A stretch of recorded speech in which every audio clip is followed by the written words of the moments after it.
Boa tarde a todos. Dentro de instantes, iniciaremos o terceiro webinário da Sociedade Brasileira de Biossegurança e Bioproteção, SB3, hoje com a doutora Clarissa Damaso. Vamos aguardar mais 1 ou 2 minutinhos para iniciar a nossa apresentação de hoje. Aproveito para informar que as apresentações anteriores, elas estão disponíveis na nossa página do Facebook. Então, se alguém não conseguiu assistir às apresentações anteriores, elas estão aí disponíveis na nossa página. Muito bem, muito boa tarde a todos. Nós daremos início nesse momento ao terceiro webinário da Sociedade Brasileira de Biossegurança e Bioproteção, a SB3. Hoje temos o prazer e a honra de contar com a presença da doutora Clarissa Damaso. A doutora Clarissa é formada em Ciências Biológicas, modalidade genética, pela Universidade Federal do Rio de Janeiro, em 1985. Fez o seu mestrado e doutorado em Ciências Biológicas pela mesma universidade. Foi pesquisadora do Instituto de Biofísica Carlos Chagas Filho. Atualmente é professora associada no Instituto de Biofísica Carlos Chagas Filho, da Universidade Federal do Rio de Janeiro, e chefe do Laboratório de Biologia Molecular de Vírus. Desde 2009, a doutora Clarissa é assessora do Comitê Assessor da Organização Mundial de Saúde, a OMS, para a pesquisa com o vírus da varíola. É membro do subcomitê científico desse comitê assessor, de 2011 a 2017, e compõe, desde 2013, o painel de experts em varíola da International Health Regulations. Foi membro do Comitê de Assessoramento do CNPq na área de microbiologia e parasitologia, representando a área de virologia de 2017 a 2020. É virologista. Atualmente atua, principalmente com os temas do poxvírus, interação vírus-células hospedeiras, agentes antivirais, biodefesa contra a varíola, estudo da diversidade genotípica de poxvírus e relações evolutivas de vacinas antivariólicas dos séculos 19 e 20. E, nessa tarde, a doutora Clarissa irá nos brindar com o tema Spillover e Epidemias, histórias que podemos evitar. A gente já estendeu o convite aí para a doutora Clarissa em outra oportunidade também, trazer uma palavra para nós aqui a respeito do tema da varíola, né? Mas hoje o foco da nossa apresentação será a questão do spillover. Então, doutora Clarissa, muito obrigado mais uma vez. Seja muito bem-vinda ao nosso webinário. A palavra está contigo. Muito obrigado.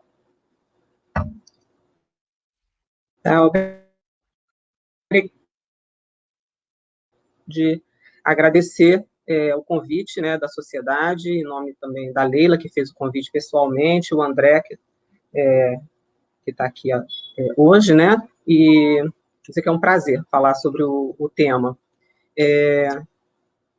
Tá vendo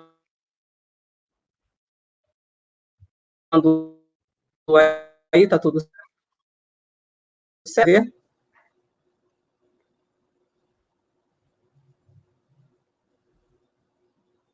Então, tá tudo certo, né? Posso começar? Sim, já estamos com a apresentação. Tá. Então, eu queria...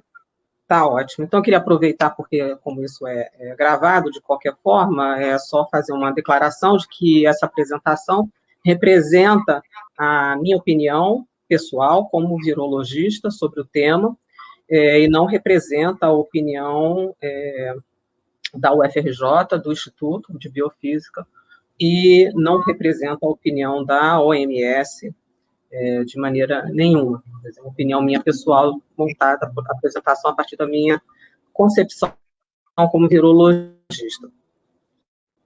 Então, o que eu queria conversar com vocês hoje é sobre esse tema que tem sido muito, vamos dizer assim, muito comentado, principalmente mais até no começo do que agora, da epidemia, sobre a questão do spillover e como isso gera as epidemias e as pandemias que nós temos visto no último século ou nos últimos 100 anos, pelo menos, sem ser o século fechado.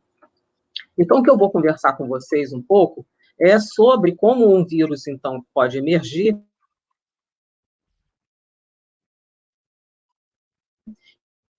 e com a pandemia, né? E vou dar alguns exemplos, né, de epidemias que fizeram esse mesmo traçado e tiveram destinos diferentes. Eu acho que a ideia aqui, como está no título, é perguntar se a gente pode evitar, que características têm as epidemias, esse spillover, que a gente possa evitar, para ver se a gente aprende um pouco com o que está acontecendo de tão terrível no mundo agora, e com todos os erros que a gente tem cometido, para tentar evitar uma doença X, que é como os virologistas chamam, uma próxima epidemia.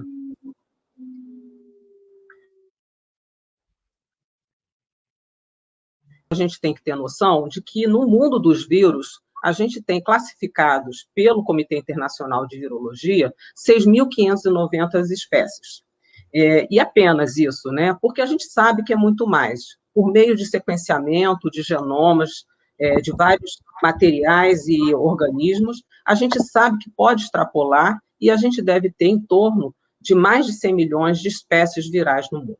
Então, é muita coisa mesmo, ainda para se descobrir e ainda para se a passagem.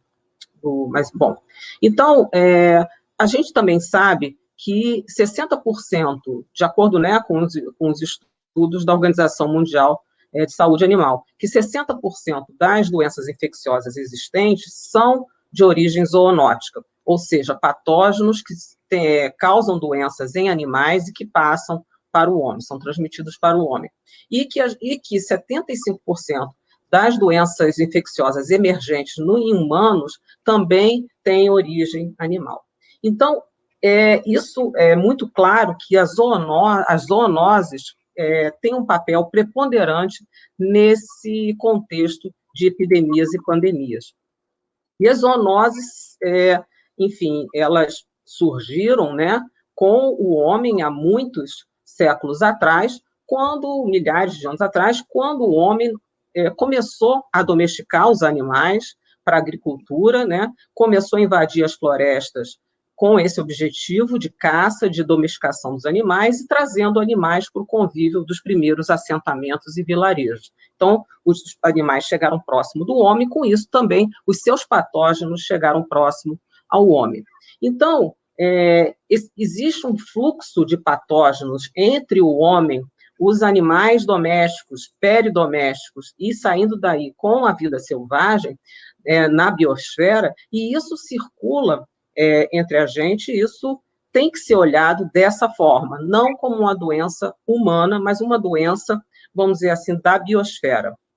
E, de acordo com eu tirei isso de um texto do Programa de Meio Ambiente das Nações Unidas, eles elencam algumas causas de origem humana para a emergência das doenças zoonóticas. E eu acho que todo mundo vai se familiarizar com o mundo moderno. Uma demanda crescente por proteína animal, a intensificação de agricultura não sustentável, utilização não sustentável de recursos naturais, uso crescente e exploração da vida selvagem, alteração das cadeias alimentares e alterações climáticas, viagem e transporte. Ou seja, tudo que a gente faz no mundo moderno que tem contribuído claramente para a emergência de doenças zoonóticas.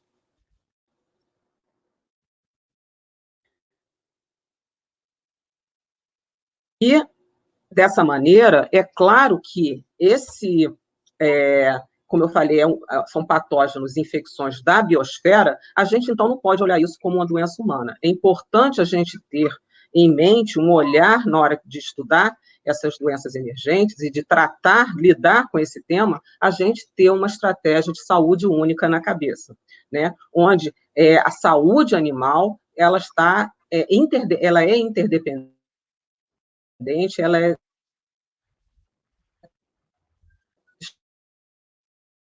totalmente, isso tem que estar em harmonia, isso tem que ser olhado de uma forma conjunta, que está representado aqui nessa tríade de saúde única.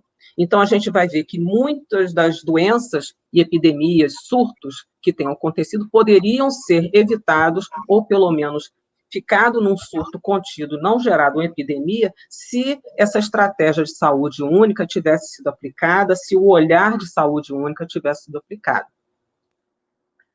Então, como surgem as epidemias, né? A gente tem aqui, enfim, a gente tem um reservatório animal transmitindo o vírus para o primeiro caso, é assim que começa tudo, né? Que a gente chama de caso índice. E para outras pessoas, isso mostra que há um potencial de surto, enquanto que se daí se transmite para muito mais pessoas, a gente passa a ter um potencial epidêmico, e daí isso ganhando o mundo passa a ter um potencial pandêmico.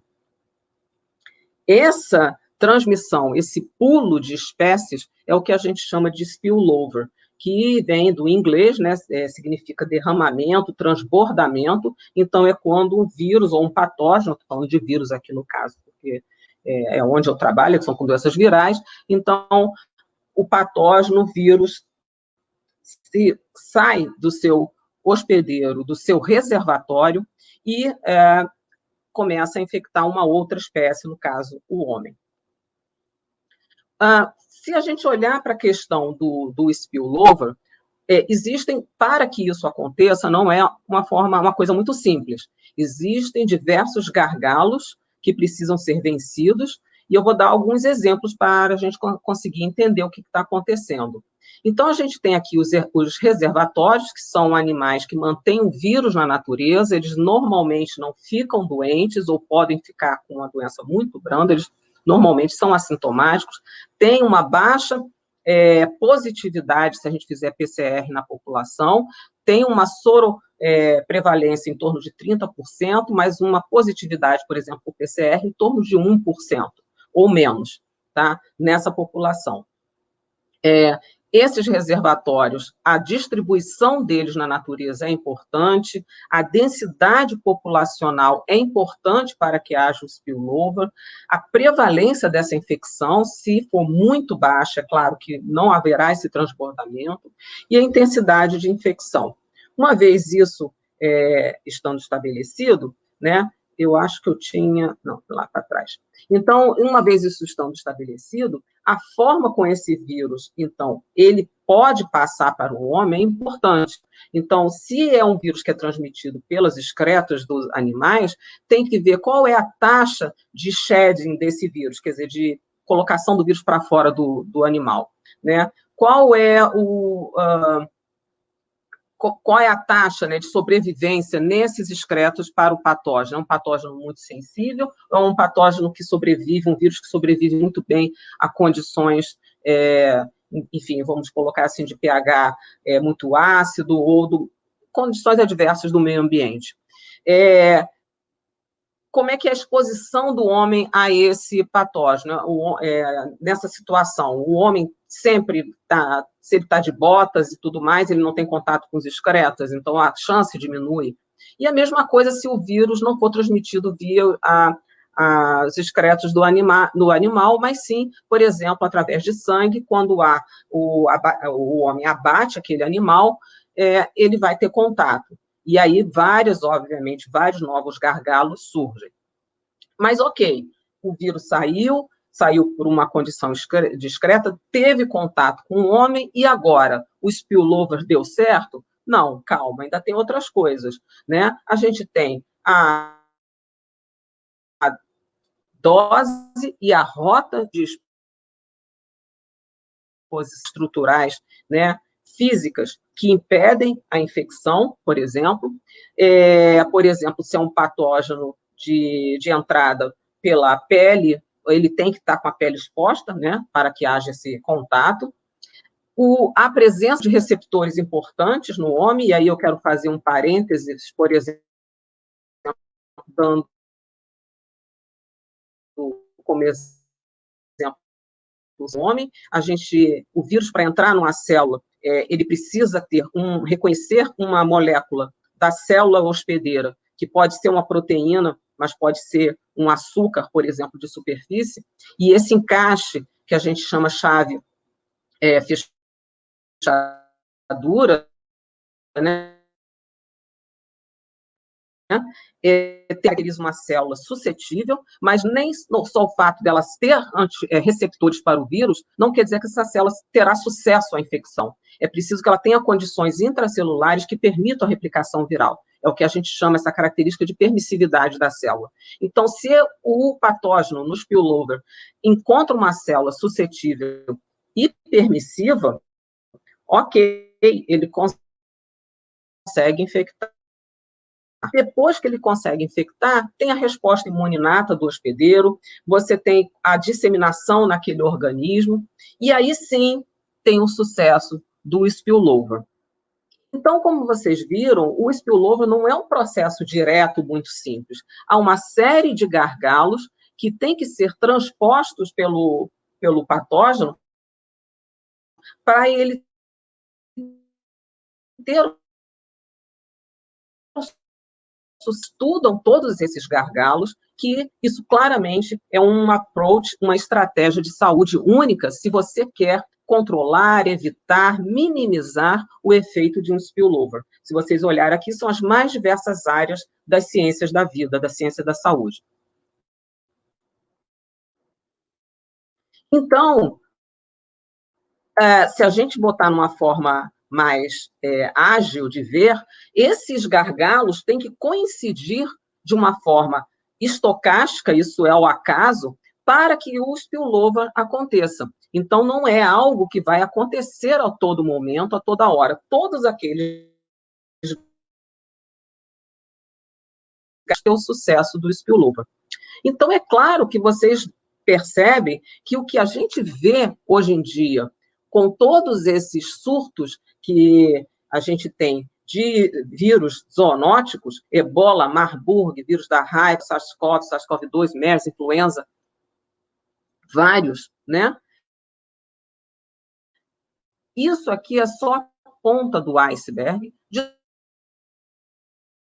spillovers que a gente não vê. E a gente não vê porque eles resultaram em eventos únicos, com sintomas ou não. Se tem sintomas, nunca foram registrados, ou não foram contidos num pequeno surto de poucos indivíduos, que não se foi adiante para investigar o que aconteceu. E como é que a gente sabe que esses outros spillovers ocorrem? Porque a gente tratamentos sorológicos, como esse aqui, por exemplo, nas regiões do sul da China, mostrando que residentes de áreas rurais que nunca relataram, pelo menos recentemente, nunca relataram nenhum tipo de sintomas parecidos, por exemplo, com a infecção por coronavírus, sintomas respiratórios e tudo mais, essas pessoas são soropositivas para coronavírus de morcego, significando que vários spillovers vêm acontecendo no sul da China e simplesmente não vão para frente, por N motivos. A pessoa não passou o vírus por aí, aquilo acabou sendo contido, e a gente vai ver quais são os motivos que podem conter o spillover após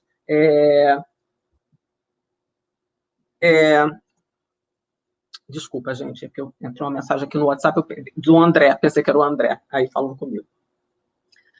Então, o que acontece a mais para a gente desencadear, a partir de um spillover, uma epidemia ou um surto, pelo menos?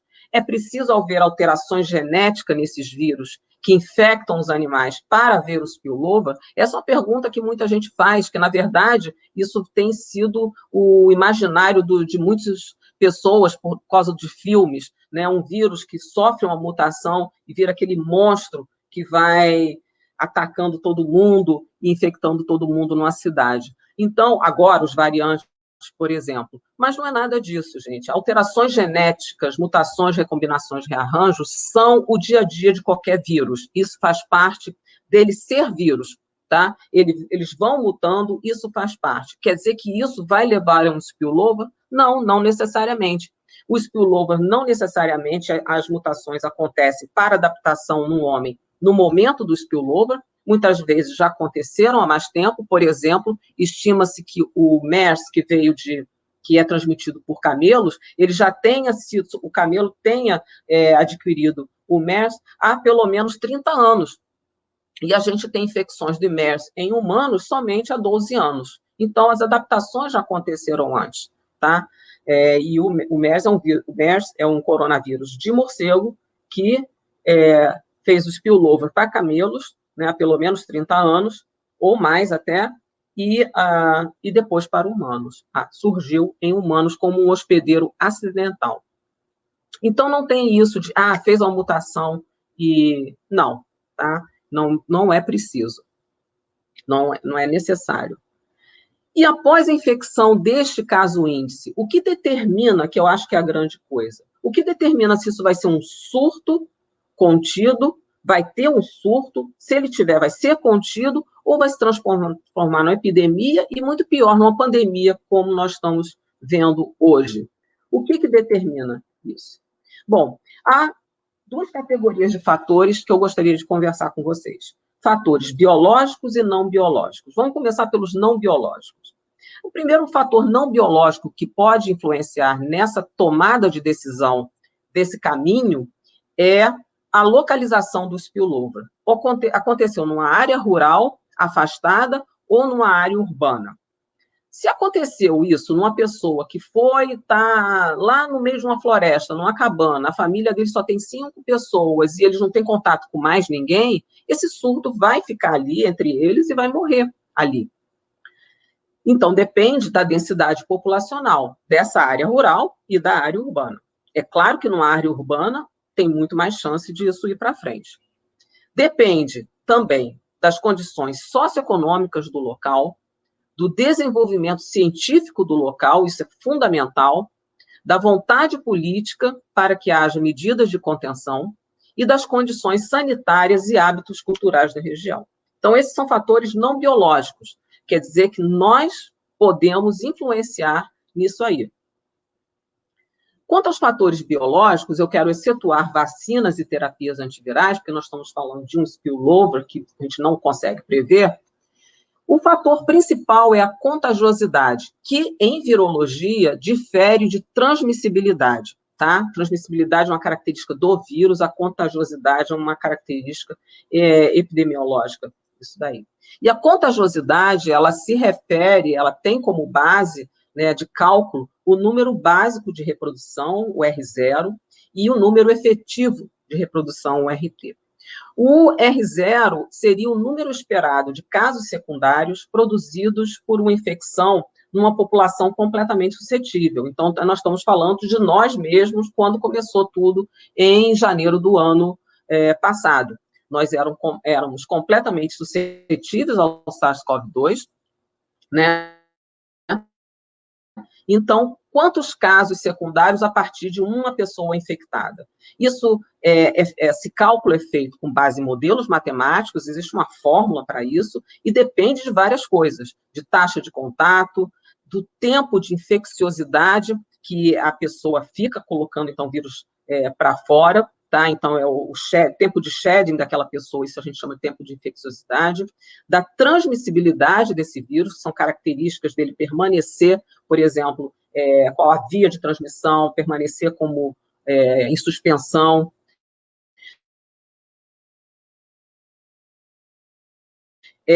Do shedding, por exemplo, um vírus que você tem, que é colocado para fora quando a pessoa já está sintomática e muito doente, é claro que vai ter uma transmissibilidade muito mais baixa, porque essa pessoa vai ficar em casa, em cama, ela não vai ficar andando por aí, indo ao supermercado, falando com todo mundo e espalhando o vírus. O tempo de incubação desse vírus é importante, porque se ele começa a fazer o shedding antes, como é o caso de SARS-CoV-2, antes da pessoa estar sintomática, isso é um problema até. O título viral, tá? a carga desse vírus, a dose de infecção e todo vírus de transmissão respiratória certamente é mais fácil de você haver contágio e mais difícil de conter do que vírus com outras formas de transmissão, tá? Então, isso, e para iniciar um surto de epidemia, esse R0 tem que ser maior do que 1, tá? O RT é muito parecido com essa definição, certo que, como agora, nós estamos aqui no Rio de Janeiro com não vou nem chamar lockdown, porque isso não é lockdown, mas uma certa restrição de trabalho, lojas fechadas e tudo mais. Então, olhe quando você tinha epidemia com RT acima de 3, quase 4, alto, muito alto, e quando você lá começou o lockdown muito severo na China, olha como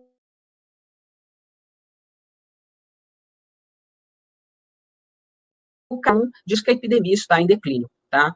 Então, isso são fatores biológicos, que a gente, principalmente a contagiosidade e transmissibilidade, né? Então, o que determina esse potencial zero da doença? A participação ou não de vetores, isso aí é importante, doenças que são transmitidas, por exemplo, por artrópodes, se você não tem um determinado, no caso, um inseto, por exemplo, você não tem um determinado mosquito, por exemplo, num determinado país, numa determinada região, ali, obviamente, a doença não terá nenhum potencial pandêmico ali ou epidêmico naquele país. Então, essa é uma das coisas. As medidas sanitárias de controle internacional pelas autoridades de cada país e seguindo as orientações da OMS, isso é importante para se controlar ou não, e o desenvolvimento rápido, a aposta em ciência, desenvolvendo antivirais e vacinas, né, como nós tivemos agora em tempo recorde, vacinas sendo produzidas. Porém, para se evitar uma pandemia, a gente tem que pensar na saúde mundial e não na saúde local apenas, como, por exemplo, na distribuição mais humana das vacinas, né? E transparência de informações, uma política internacional importante e uma disponibilidade de recursos para o controle. Então, isso tudo a gente pode, de cara, já ver onde todos nós, muitos países, incluindo o Brasil, erramos feio nessa pandemia. Agora, como a gente lida com os nossos surtos, epidemias e pandemias, na realidade?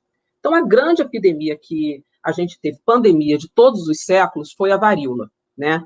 Ela foi uma zoonose, ela teve uma origem zoonótica há mais ou menos 3.500 anos atrás, era um vírus de roedor, que foi transmitido, acredita-se, quase que simultaneamente, né, para camelos, gerando o que a gente conhece como camelpox, para o homem, que é o que a gente conhece como varíola, e para um outro animal que a gente chama de taterapox, o vírus, mas, enfim, não é conhecido. Mas ela foi, então, acredita-se, originária há mais ou menos 3.500 anos, tem uma taxa de letalidade endêmica, né, um vírus dermotrópico, como vocês podem ver, causa essas pústulas no corpo inteiro, é um vírus de transmissão respiratória, então isso dificulta um pouco o controle, embora não seja aerossol, como é sarampo, mas dificulta, e estima-se que a gente tenha tido 500 milhões de mortes no mundo. É uma doença exclusivamente humana, e ela foi, até hoje, a única doença erradicada graças a aspectos muito importantes. Primeiro, ela foi erradicada por conta de uma vacina. Então, isso é fundamental. Uma vacina que foi descoberta em 1796. Só que a erradicação da varíola ocorreu, a DAO foi em 1979. O último caso natural foi em 1978 no mundo, tá? Então, quais são esses aspectos importantes que a gente deveria aprender que levaram à erradicação da varíola? Uma coisa importante, ela não tem reservatório animal. Como eu falei, é uma doença exclusivamente humana. Isso é muito mais simples de você lidar e erradicar. mais simples, um monte de aspas, né, aqui, gera uma imunidade protetora, a vacina, que é muito eficiente, foi descoberta em 1790, vacinado ou não, porque a pega é sinônimo de soroconversão, e ela gera uma imunidade protetora robusta e duradoura. Isso é fundamental. Eu fui vacinada quando eu era criança. Então, estou com 56 anos, 50 anos depois, eu fiz semana passada o teste, eu ainda tenho anticorpos para a vacina antivariólica, né? É claro que eu me exponho a vírus vacinal no laboratório, isso pode contribuir, mas, enfim, é muito duradouro e robusto, mas pessoas que a gente testou semana passada, que não se expõem, ainda têm anticorpos. Então, isso é fascinante. E existe uma clínica muito clara da varíola. Não existe assintomático. Esse é o grande problema da Covid-19, né? Ou seja, o problema mais é do vírus, do SARS-CoV-2. Ele gera infecções assintomáticas em grande número. E as pessoas estão transmitindo enquanto assintomáticas. E isso foi fundamental para essa pandemia chegar a esse ponto, e que não ocorre na varíola, porque não existe varíola assintomática. Quem é infectado manifesta sintomas. E hoje é considerado uma doença com potencial reemergência, principalmente como arma biológica. E as outras pandemias que a gente vê no mundo? Eu vou pincelar algumas por conta do tempo, tá? Eu queria, por favor, André, que você me avisasse quando eu estivesse muito próximo do meu tempo, para eu cortar e a gente ter um pouco de discussão. Então, eu vou dar uma pincelada muito rápida em como a gente lidou com essas epidemias, tá? Então, vamos ver a gripe, né? A influenza. Influenza é um vírus cujos reservatórios são aves aquáticas, tá? Aves selvagens aquáticas. E ela pode passar, então, para vários, né? Transmissão, dependendo, para vários outros hospedeiros. Qual um grande problema da gripe? A gripe tem duas formas, né? O vírus tem duas formas de evolução. Como eu falei para vocês já antes, os vírus evoluem por mutação, recombinação. Isso faz parte de ser vírus. Tá?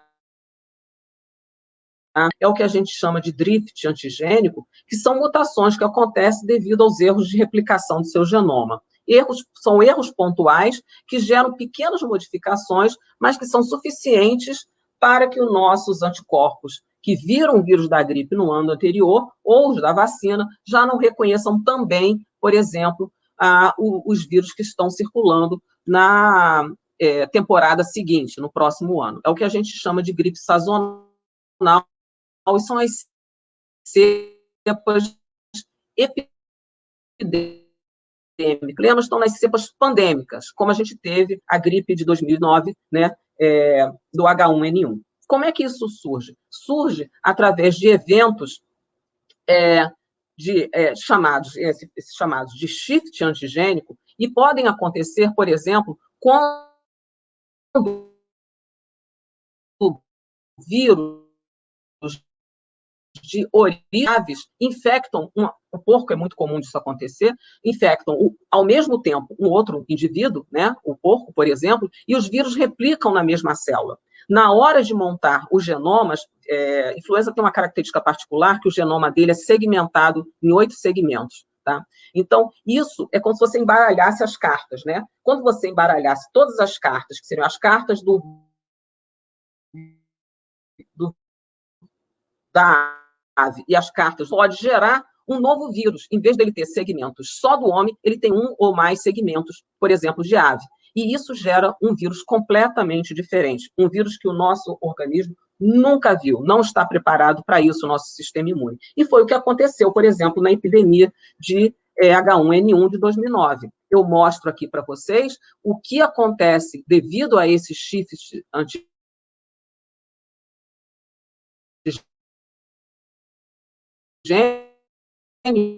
em 1918, que foi um rearranjo de segmentos de vírus diferentes, olha aqui, de 4 animais, quer dizer, 4 vírus diferentes, gerando um novo, que depois ele prossegue ao longo do tempo, ele cai em equilíbrio com a população e vira um vírus sazonal, E aí o que a gente tem aqui, gerando... Tudo isso são pandemias, tá? Pandemias aqui, ou pelo menos epidemias muito severas. E vamos ver o que aconteceu em 2009. Em 2009, foi uma coisa muito interessante do ponto de vista de vírus, né? Mas triste demais, porque nós tivemos o rearranjo e a combinação de segmentos, tá? Estão aqui mostrados cada um dos segmentos, a origem, cada um deles diferente, tá? Pela cor vocês podem ver, gerando um vírus completamente diferente que o homem não tinha visto ainda. Então, aí são fatores biológicos. Agora, a culpa foi só do vírus? A gente poderia ter contido, claro. O México, por exemplo, demorou muito a notificar casos de pneumonia em adultos jovens.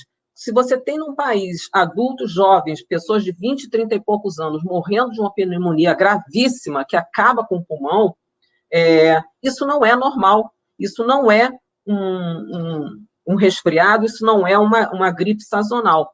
Era algo muito diferente que estava acontecendo. E isso demorou-se a reportar isso para a OMS, para as autoridades, foi o que eu falei, não houve a parte toda do homem que pode fazer uma contenção do surto. Qual é o outro problema e por que isso surge o tempo todo e onde a gente pode atuar agora? Vejam onde surge, por que surgem quase sempre, tirando essa do México, quase sempre na Ásia. Porque é comum lá você ter os mercados de aves e de animais vivos. Olha essa combinação aqui nessa fazenda, que maravilha para surgimento de cepas pandêmicas. A gente tem um porco, aves, patos e outras aves, e o homem que cuida desses aqui. Aqui a gente tem porcos de um lado, aves do outro, o homem aqui no meio comendo, ambientes fechados, às vezes inverno, pessoas, todo mundo respirando, falando, e os animais vivos aqui. Então, essa é uma combinação, isso é algo que a gente tem que controlar, se a gente quiser controlar o surgimento de novas cepas pandêmicas, e não é só de influenza. Outros animais também são reservatórios, diferentes do influenza, por exemplo, que por enquanto são as aves selvagens, né? As aves aquáticas. Morcegos têm se tornado os reservatórios assim de destaque para muitos vírus, né? E aqui é outro animal que foi o do SARS-CoV, que foi, na verdade, um hospedeiro intermediário, que é a civeta. Outro vírus que possivelmente usa um morcego como hospedeiro, ou como reservatório, eu digo possivelmente, porque ainda a gente detecta por PCR ebola, mas a gente não conseguiu isolar, os pesquisadores, isolar vírus realmente vivo, né? Vírus, fazer isolamento viral do reservatório, para se confirmar que é um reservatório. Então, ebola é um desses, que tem uma transmissão, né, entre morcegos, causa epizootias ocasionais na África, então faz spillover para animais, para vertebrados da floresta, mas o homem, ao entrar na floresta para caça, para exploração de minério, ou mesmo fugindo de guerras e tudo mais, ele tem contato com esses morcegos e é infectado. Então, aí há um spillover e, até o momento, a gente não detecta, para que isso aconteça, uma mutação tenha que acontecer. Não, tá? Não se detecta uma mutação no vírus para que isso tenha que acontecer, que é o que eu falei antes para vocês. E daí, do homem, há uma transmissão homem a homem, e com características muito importantes das pessoas que fazem essa passagem, porque são os ritos funerários muito tradicionais na África, onde as pessoas têm que banhar os seus mortos, vestir e tudo mais. Ebola, ele é transmitido, ele está em todas as secreções, suor, por exemplo, em todas as secreções, então, em contato com a pele de uma pessoa infectada, você pode adquirir o patógeno, tá? Porque ele entra por pequenas abrasões na pele. Os trabalhadores de hospital e de, enfim, de hospital, de clínicas e tudo mais que cuidam dos seus pacientes, né? E o contato, então, com o fluido sem ter nenhuma proteção. Então, isso tudo leva à transmissão de ebola, que não é via respiratória, por contato, mas ebola tem uma taxa de transmissão, um R0, uma taxa de reprodução de contagiosidade baixa, ele é muito pouco contagioso, ao engano de que muita gente pensa. É 2 a taxa de contagiosidade. Sarampo é 18, só para vocês terem uma ideia de como é. Então, aqui eu listo vários surtos de ebola, desculpa aqui pela resolução que está ruim, eu listo vários surtos de ebola com um certo número de casos. Então, isso aqui é aquilo que eu falei, o spillover numa área rural, faz um surto, contém, e isso fica dessa forma. O que aconteceu em 2014 para a gente ter, olha os números, 28.640 e tantos casos de ebola, e durando 2 anos essa epidemia. O que aconteceu aí? Esse é um ponto que a gente pode claramente ver como a gente pode conter um surto, tá? Ebola, como eu falei, tem um R0 de 1,5 a 2,5. Ele é muito pouco contagioso, tá? Eu esqueci de apontar isso nos slides anteriores. A gente tem varíola em torno de 5 a 6 de R0. Sarampo tem 18, porque é transmitido por aerossol. Então, por que com uma baixa contagiosidade dessa, a gente teve um surto daquela forma? Primeiro, porque esse surto foi o primeiro a atingir, de todos os surtos de ebola, atingir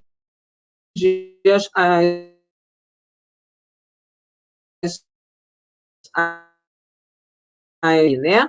E rapidamente ele foi para Serra Leoa, Libéria, foi depois para a Nigéria, foi aqui Senegal, Mali, com poucos casos, mas aqui é que a coisa estourou. Pegou as grandes favelas da Libéria e de Serra Leoa. E isso foi uma tragédia. Agora, vejam a região onde tudo começou, lá em Guequedu, na Guiné. É uma região de mata, desmatada, na verdade, já foi de mata, mas não é uma região rural. Ele não começou numa grande cidade. Olha aqui Guequedu, que é a cidade onde começou o surto de ebola, começou no hospital dessa região.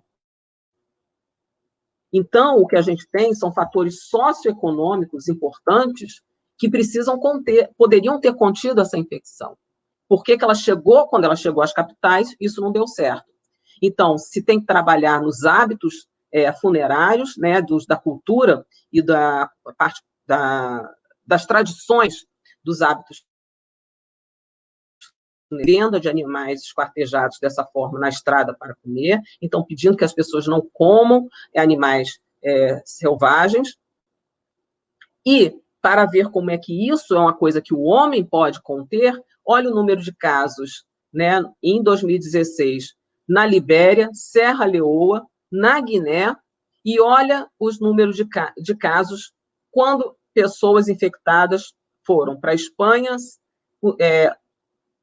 para a Europa, vamos botar em geral, e Estados Unidos. Isso foi contido. Aí vocês podem dizer, mas Senegal, Mali, também Nigéria, também são na África. Por que foi contido? Porque a gente tem bons centros aqui de pesquisa e sabia como fazer a contenção aqui.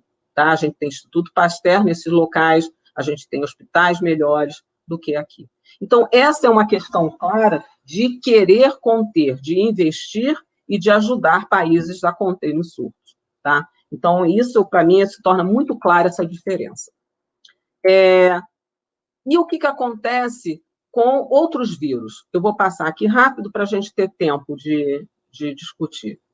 Esses vírus são poucos conhecidos, são os renipavírus, são da família Paramyxoviridae, são vírus que foram identificados, descobertos em 1994 e 1998, uma alta letalidade, com óbito rápido, tá? Uma encefalite grave, associado muitas vezes a uma síndrome pulmonar, com sequelas neurológicas e motoras que tem até 11 anos de recorrência dessas sequelas.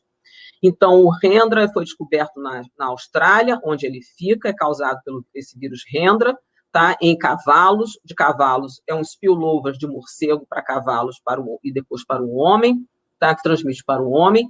O Nipah vírus na Malásia, Singapura, e também em Bangladesh, Índia. Essa cepa que circula aqui, ela é de altíssima mortalidade, tem uma transmissibilidade muito maior homem a homem e é direto um spillover do morcego. Enquanto que aqui tem um hospedeiro intermediário, que são os porcos. Na Austrália, isso foi descoberto rapidamente porque se usou estratégias de saúde única, tá? Vejo que os morcegos são esses morcegos gigantes, que parecem mais urubus, o tamanho dele, esses chamados de raposas voadoras, né? Esses flying fox na Austrália, eles se distribuem pela costa, onde também se distribuem os surtos de Hendra, 47% de soropositividade nesses animais, e até o momento, desde 1994, já foram mais de 50 eventos de spillover. Mas surtos não gera epidemia, mostrando que esses vírus têm um alto potencial de spillover, de adaptação. O fitness dele em humanos e em cavalos é rápido de atingir esse fitness. E como é que se descobriu isso? Deixa eu falar até o que acontece. Não, melhor aqui, mais fácil. O que acontece? Com uma estratégia única, acoplando o pessoal da ecologia, do meio ambiente, se viu que os surtos ocorriam no inverno, num determinado inverno que fosse seguido de um período de laninha, de inundações intensas. Então, se tivesse seca, inundações, no inverno seguinte você tinha surtos de Hendra. E por que isso? Porque esses flying fox, essas raposas voadoras, elas se alimentam de néctar das frutas nas florestas mais para dentro, e eles, com esses fenômenos, eles não têm alimento e buscam a costa, onde ficam as fazendas de cavalos, tá? Às vezes cavalos de corrida, até cavalos caros, cavalos de raça, né, principalmente de corrida, eles buscam as árvores frutíferas dessas fazendas. Então, eles comiam nas árvores, os animais comiam as frutas que caíam e vinha com excreta dos morcegos, ou saliva mesmo, e aí você tinha esse tipo de estratégia, hoje em dia controla o Hendra. É claro que agora tem uma vacina para cavalos, né, que é só para uso animal, mas você controla o Hendra porque você sabe quando você vai ter os morcegos vindo para cá. Isso não ocorreu quando se descobriu o Nipah. Foram uma série de erros, tá, e falta de estratégia One Health. Primeira coisa, porque não localizaram o Nipah, a doença de porcos, com a doença em homens. Não conseguiram fazer essa associação. Então, a gente teve mais de 1 milhão de porcos abatidos na Malásia até maio de 1999. Vejam como a falta de estratégia de pessoas até da área social pode evitar uma epidemia. Não correlacionaram, por exemplo, que havia comunidades próximas das cidades afetadas, e essas comunidades, por serem comunidades de muçulmanos, elas que não faziam consumo de carne de porco, você não tinha casos dessa doença em humanos, né? Uma doença neurológica em humanos. Então, não fizeram essa correlação. E isso atrasou muito a descoberta.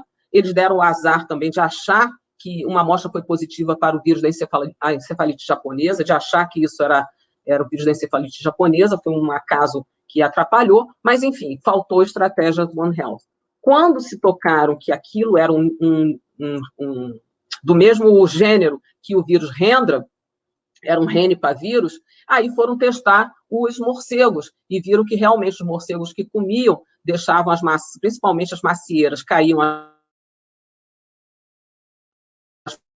maçãs com saliva de morcego e os excretos, porcos são mantidos em galpões, você não tem mais essas fazendas com milhares e milhares de porcos. Então, e aqui está mostrando um mapa, a circulação desses morcegos aqui nessa região. Tá? Então, isso é uma estratégia One Health que faltou no começo, que quando... e o que acontece na Malásia com o Nipah? É pior, porque você tem uma transmissão homem a homem, direto do morcego, e o que se observou, né, você tem na Malásia aqui, através de porcos, como eu falei, homem a homem, morcego, homem, homem. E isso acontece porque quando o homem retira, que depois também se verificou, o sumo, né, da tâmara, né, faz o extrato da árvore, da tâmara, não é da tâmara em si, mas da árvore, aqui está a coleta, o vaso fica aqui coletando a partir olha como está mostrando aqui, morcegos vêm de noite lamber esse néctar que sai das tamareiras. E então isso é levado no pote, o consumo disso faz as pessoas serem infectadas com esse Nipah vírus. Então os surtos continuam ocorrendo aqui, mas na Malásia os surtos já terminaram por primeiros erros, vamos dizer assim. E aí a gente chega agora no final, falando de coronavírus. Então, a gente tem todos esses coronavírus que já nos afetaram, SARS, antigo, MERS, SARS-CoV-2, são vírus que infectam, então, no caso, esses que nos interessam, têm uma origem em morcegos, e a gente tem a transmissão SARS antigo, né? A civeta, que é esse animalzinho aqui. No caso do MERS, são os camelos. E esse aqui é um vírus que não é humano por enquanto, tá? É um vírus de porco, causa uma diarreia em porcos fatal em 2016, 2017, mas tem que se alertar, tá? Porque já foram encontrados, né? Em vez de SARS, SARS, já foi encontrado vírus daqui com capacidade de infectar células humanas. Então, tem que se ficar alerta. Agora, o que eu queria falar não é falar sobre SARS, SARS-CoV-2, nada disso. Eu queria falar sobre isso que a gente vem conversando, que é como evitar. Desde 2005, já se descobriu que o SARS antigo, que é de 2002, 2003, o SARS, ele tinha uma origem SARS-like, muito parecidos, em 2005, em morcegos na China. E isso por grupos que até hoje são atuantes, tá? Muito atuantes. Eles também, em 2013, isolaram vírus de SARS-like, de morcegos, em várias regiões da China, olha, onde está tudo isso marcadinho, em cada capacidade de usar o receptor ACE2 humano para infectar células em um laboratório. Então, já se sabia desde 2013. E é um grupo muito atuante, muito bom, da ASAC e o John Epstein, que são da EcoHealth Alliance, que é uma organização de pesquisa nessa área, tá? Que tem essa atuação em saúde única, e o Lin-Fa Wang, que é um pesquisador, quase que fosse um caçador de vírus, né? Foi quem trabalhou com o Nipah e o Hendra, né? Mais o Nipah. E agora com o SARS antigo e o SARS-CoV-2. Então,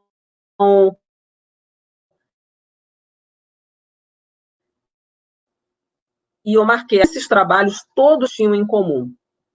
O mesmo aqui em 2017. Esse trabalho é fantástico. Nesse trabalho, eles isolaram vários vírus de morcegos de uma mesma caverna, gente. Tudo isso aqui, olha, é vírus de morcego, SARS-related, quer dizer, parecido com SARS, de diferentes morcegos de uma mesma caverna. E olha o que interessante. Eles conseguiram, apenas usando partes de cada um desses genomas dos vírus diferentes. O que eu quero dizer com isso? Não é que eles remontaram, não. Isso quer dizer que o genoma do SARS está representado em partes em cada um desses vírus isolados de morcegos diferentes de uma mesma caverna. Isso simplesmente demonstra o potencial de recombinação que existe numa população densa, compactada, com muitos indivíduos, como é a população de morcegos de caverna. Então, esses vírus, para fazerem recombinação, trocas e gerarem vírus novos, é muito fácil mesmo, tá? E nesse pool aqui, eles isolaram vírus, 3 novos vírus, com já a capacidade de se ligar ao receptor ACE2 de células humanas. Isso são vírus, gente, que se a gente comparar com, se eu fizer aqui uma comparação, por exemplo, com uma pessoa que está pronta para pular de paraquedas, é aquela pessoa que está na pontinha, na hora que o avião está abrindo, ela só falta pular. É isso que acontece com esses vírus. Eles só estão faltando essa oportunidade para encontrar um ser humano e infectar, porque eles já têm tudo adaptado para infectar células humanas. Então, todos esses trabalhos de 2017, a gente não está falando do SARS-CoV-2 ainda, todos esses trabalhos, vocês podem ler, é interessantíssimo, porque tem na discussão uma frase em todos eles: alertamos para o potencial epidêmico e pandêmico desses vírus, alertamos para a facilidade, e a coisa está aí, está para fazer um spillover daqui a pouco. E, então, os alertas existiam há muito tempo, a gente não escutou, tá? Então, por que SARS-CoV-2 aconteceu? Porque era um vírus novo, tem uma transmissibilidade maior do que SARS, liga no receptor de forma mais eficiente, replica no trato respiratório superior, transmissão por assintomáticos, e a gente, fazendo aglomeração do jeito que está fazendo, não respeitando as regras de distanciamento e tudo mais, nós funcionamos como esses morcegos aqui das cavernas. Todo mundo, quem tiver infectado, juntando tudo isso, a gente pode gerar novos variantes, e é isso que a gente está fazendo. Nós mesmos estamos gerando os novos variantes. Então, o que a gente deveria ter feito para evitar, então eu estou finalizando, a gente deveria ter ouvido esses alertas dos trabalhos. A gente deveria ter investido mais em rastreio genômico e vigilância molecular, investido continuamente em vacinas e antivirais para SARS e MERS, a corrida teria sido muito mais curta, a gente já teria tido vacina muito, e investir agora em vacinas pan-coronavírus, porque esse não é o último. E, basicamente, modificar o comportamento humano, né, gente? A gente não pode ter aquelas causas todas que eu listei no começo, antropogênicas, elas continuam. Então, se a gente não modificar nosso comportamento, a gente vai continuar tendo essa possibilidade de novos... São atividades de alto risco, tá? Como se preparar para a doença X? É exatamente o que eu já falei. Investir nisso aqui, em estratégias de saúde única, e ter todos os cuidados que eu falei no passado. Os alertas continuam. É só pegar a literatura e olhar, inclusive com grupos aqui brasileiros, no caso de influenza, que o reservatório é aves, mas influenza já descrito em morcegos. Não se foi descrito até agora, não se sabe qual é o potencial zoonótico, mas ele pode estar aí, tá? Então, em vários países, morcegos já foram capturados e foi identificado que eles tinham sequências de influenza, né? E se a gente olhar um mapa, né, de distribuição de morcegos, de paramyxovírus, que são os vírus, entre eles tem coronavírus, entre eles tem os Hendra e os Nipah, né, que a gente não tem ainda no Brasil. E se a gente olhar aqui a distribuição de coronavírus, não precisa muita coisa para a gente sobrepor esses mapas, né? Então, é só a gente ligar os pontos e ficar alerta. Todo mundo está de olho no Brasil, tá? É só ver aqui como essas áreas se sobrepõem, tá? E já temos vários morcegos aqui com vários... Claro que nem todo coronavírus é um SARS-like, mas já foram descritos a detecção por colegas virologistas de coronavírus, alfa-coronavírus principalmente, em vários morcegos aqui de regiões diferentes do Brasil. Então, gente, eu queria parar agora por agora, desculpa, eu me estendi, com esse olhar saúde única, que é fundamental. Sem ele, a gente vai continuar patinando, tá? Muito obrigada.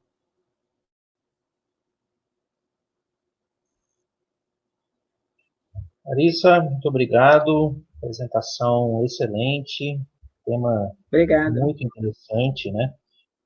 Tenho certeza que todos os nossos ouvintes aí estão bastante gratos, né, pela oportunidade de te ouvir nessa tarde, né? Nós já temos aí algumas perguntas no nosso chat, né?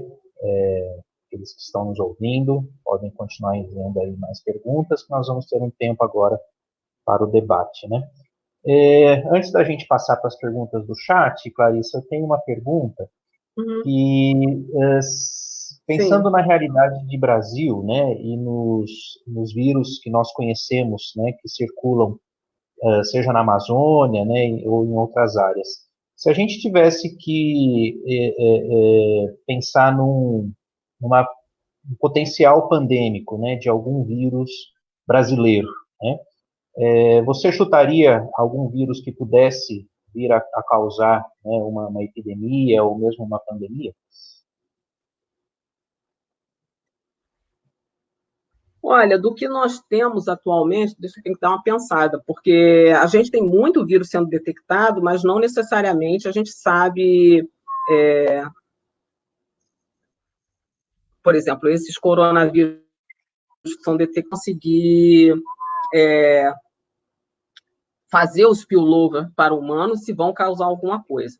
Agora, a gente tem hantavírus aos montes já sendo identificados. E esse sim a gente pode ter. A gente teve até no começo do ano passado um caso de sabiá, que não tinha muito tempo aqui no Brasil, tá? Que é um arenavírus.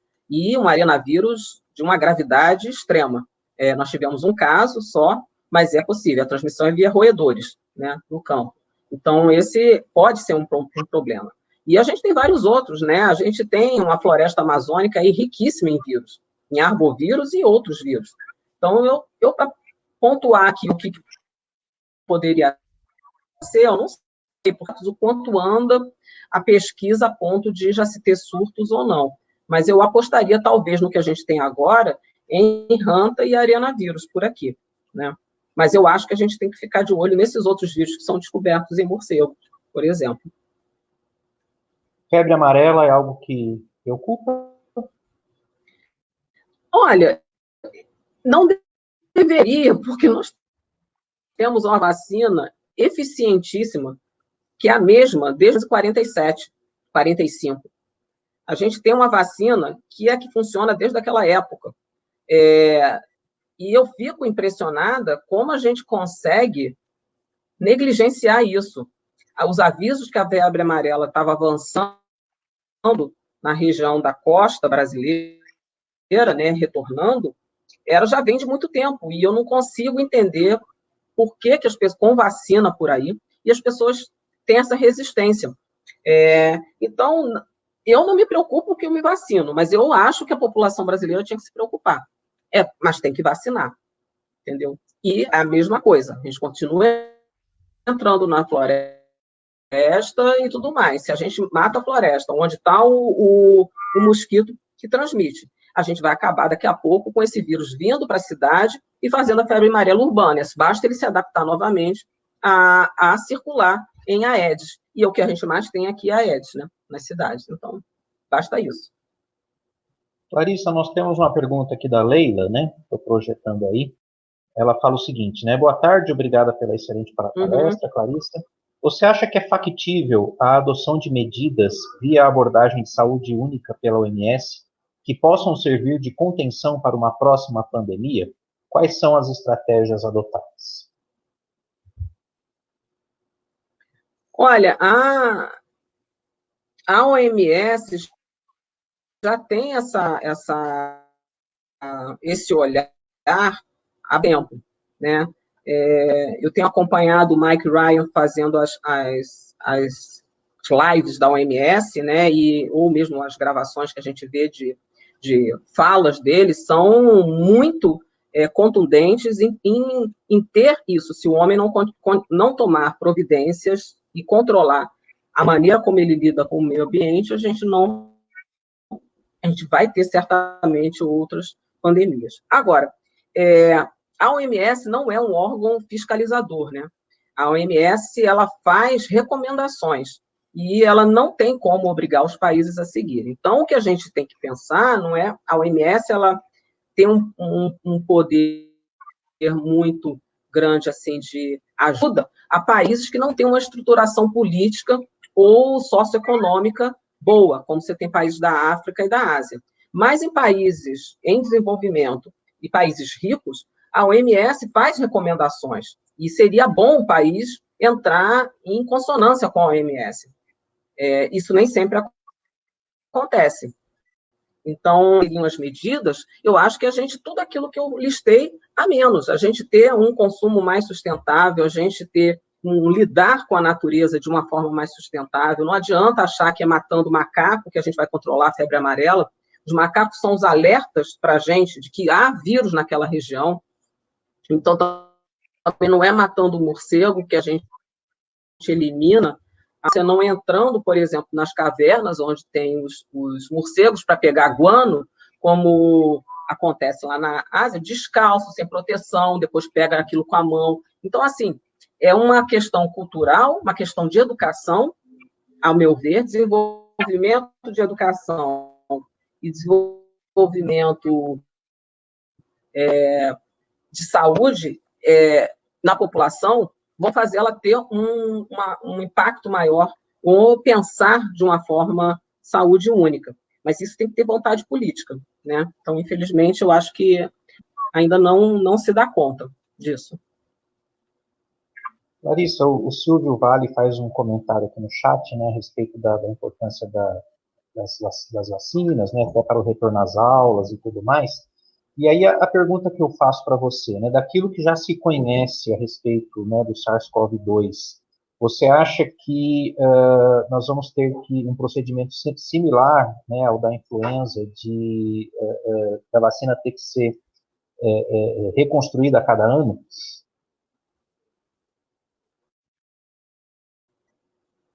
Eu não sei se reconstruída, mas que eu acho que talvez a gente tenha que fazer reforço de tempos em tempos, muito provavelmente. A história de coronavírus, assim como de vários vírus respiratórios, é da imunidade você não conseguir uma coisa muito duradoura, como eu falei, que é o caso da varíola, por exemplo, que é excepcional. E com isso a gente precisaria de reforço não sei se todos os anos, aí eu não sei porque os estudos é que vão dizer quanto tempo dura essa imunidade que a gente está recebendo agora, as vacinas, né? Então não tem tempo ainda para se saber isso. Mas, e se precisar, realmente, se a gente começar a ter variantes que escapam, a gente vai precisar realmente refazer as vacinas com uma certa frequência. Tem estudos mostrando que para outros coronavírus, para coronavírus de resfriado comuns, que são aqueles que eu mostrei numa listinha de coronavírus, são aqueles que são endêmicos, que a gente diz na população humana, porque causam resfriado comum, que a cada 6, 8 anos a gente já não reconhece tão bem aquele coronavírus de tempos atrás. São estudos recentes do final do ano passado. O que é muito interessante, porque se o SARS-CoV-2 seguir a mesma linha, um bom reconhecimento com pelas vacinas atuais. Agora, eu acho que isso é importante. Os vírus endêmicos não estão circulando numa densidade de vírus que está circulando agora SARS-CoV-2. Essa quantidade de variantes surgindo, e isso é normal na replicação viral, surge porque a gente tem uma densidade alta, uma população viral com uma densidade alta circulando. Então, se a gente não acabar isso, a gente vai continuar gerando variantes. Então, não adianta botar a culpa no vírus. A culpa é de quem está permitindo essa alta densidade de circulação do vírus. Nós temos uma pergunta aqui do Fernando Pires. Sobre a febre do Nilo, que andou rondando o Brasil em 2020, a professora tem atualização sobre como está a situação desta virose? Não, eu também não ouvi mais falar, não sei te dizer. A gente teve circulação no Pantanal, teve na região Nordeste, né, em Cavalos, mas eu não sei dizer agora se ainda continuam detectando. Muita coisa está meio no ar desde final de 2019, né, desde o começo de 2020, por conta do SARS-CoV, né, 2. Muitos virologistas voltados ao estudo do SARS-CoV-2. Então, a gente tem muita coisa que está parada, não só pela pandemia, mas como porque os virologistas estão estudando o SARS-CoV-2, né? Então, também não tenho uma atenção, mas é um que a gente tem que ficar de olho, né? Clarissa, o Brasil hoje discute, né, a construção de um laboratório NB4, né, um laboratório de máximo nível de biocontenção, né? Como é que você, como virologista, avalia a necessidade, né, e a importância que essa estrutura que hoje o país não tem, né? Como que você avalia a importância do país ter uma estrutura desse nível?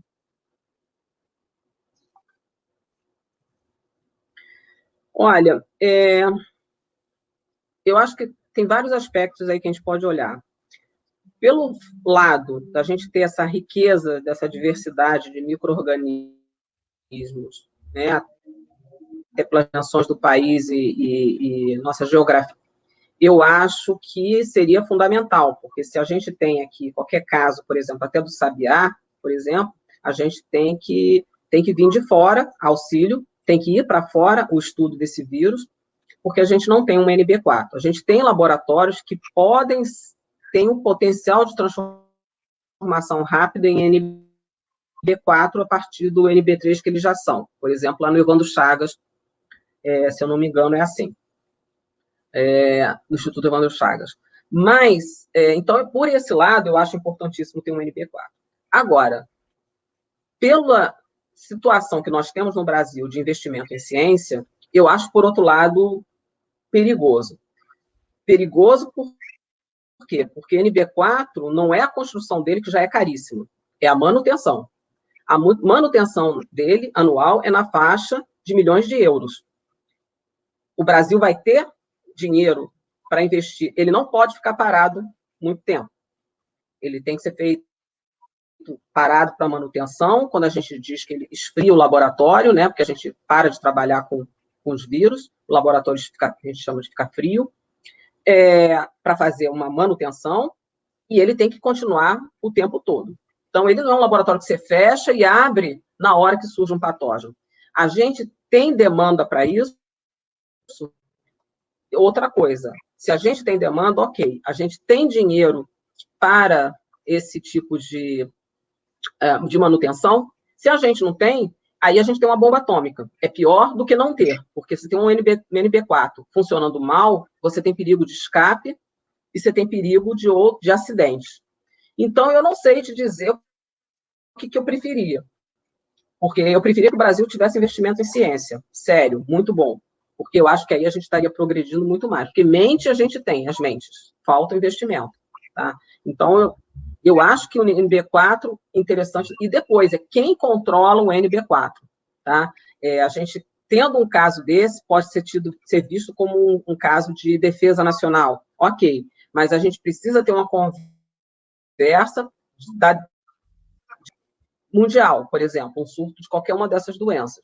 A gente vai ter essa conversa num bom nível para trabalho nesse NB4, então são coisas que têm que ser, eu acho, tratadas antes de um investimento tão pesado nessa área, porque é um investimento muito... Muito bem, Clarissa. Excelente. Nós temos várias pessoas fazendo elogios aqui, agradecendo, né? A Luísa Hoffmann, Daiane Wiesmann, Mauro Leite, Obrigada. todos parabenizando pela excelente apresentação, né? E queria também, em nome da SB3, te agradecer, Clarissa. Essa apresentação ela vai estar gravada ali, com certeza que ainda muitos terão o privilégio de poder acessar, né, e expandir seus conhecimentos a partir dessa brilhante apresentação. Muito obrigado, né, e muito obrigada pelo convite, prazer estar aqui. Para vocês também. Tá bom, tchau, obrigada, hein? Tchau. Clarissa, um abraço.